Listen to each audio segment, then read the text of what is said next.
Mobile खाली आहे ना, फिरा दादा, दादा एक मिनिट तुमचाच आहे आज आरोग्याची चर्चा आहे।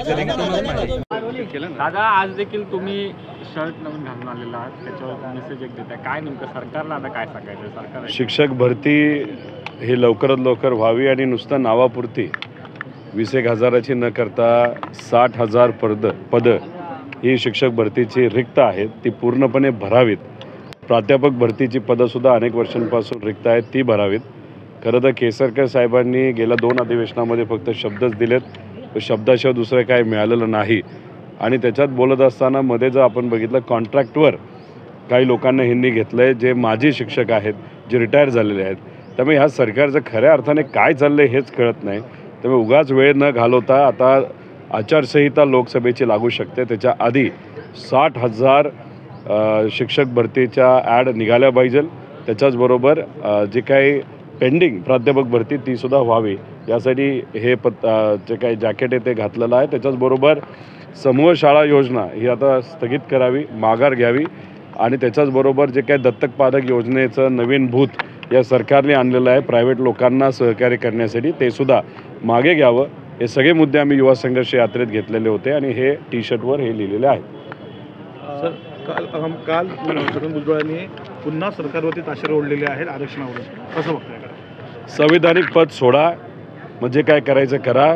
एका बाजूला फाईल त्याच्यावर सह्या करतायत, संविधानिक पद म्हणजे मंत्रिपद ठेवताय, कॅबिनेटमध्ये जाताय, चर्चा करताय आणि बाहेर जाऊन रस्त्यावर जाऊन काही बोलताय, मग तुम्हाला हक्क कसा राहिला?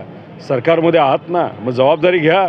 सरकार जर योग्य पद्धतीने वागत नसेल, निर्णय घेत नसेल, तर त्या कॅबिनेटमध्ये तुम्हीसुद्धा आहात।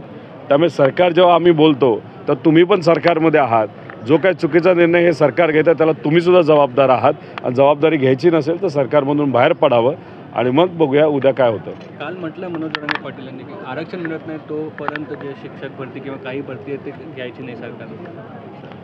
आता खरं तर त्यांचा तो विषय आहे, विषय एवढाच आहे की लहान मुलं पासून अनेक लोकांच्या अडचणी खूप मोठ्या प्रमाणात या महाराष्ट्रामध्ये आहेत आणि सरकारने सांगितलं ना 24 डिसेंबरला, म्हणजे या 4 दिवसात आरक्षण ते देणार आहेत।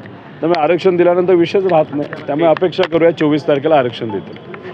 कर्जत जामखेडमध्ये जी MIDC जागा होती सरकारने स्टे आणलेला आहे, कुठेतरी अशा प्रकारे विकास कामाला कुठेतरी रोख आणला जातो। जेव्हा सरकार बिंडोक माणसांचं ऐकतात तेव्हा सामान्य लोकांचं नुकसान खूप मोठ्या प्रमाणात होतं।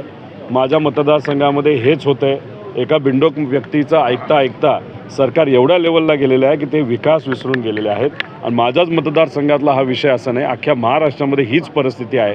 त्यामुळे सरकार अशा पद्धतीने जर वागणार असेल तर गरिबाचंच नुकसान झाल्याशिवाय राहणार नाही आणि आम्ही ते काही होऊन देणार नाही।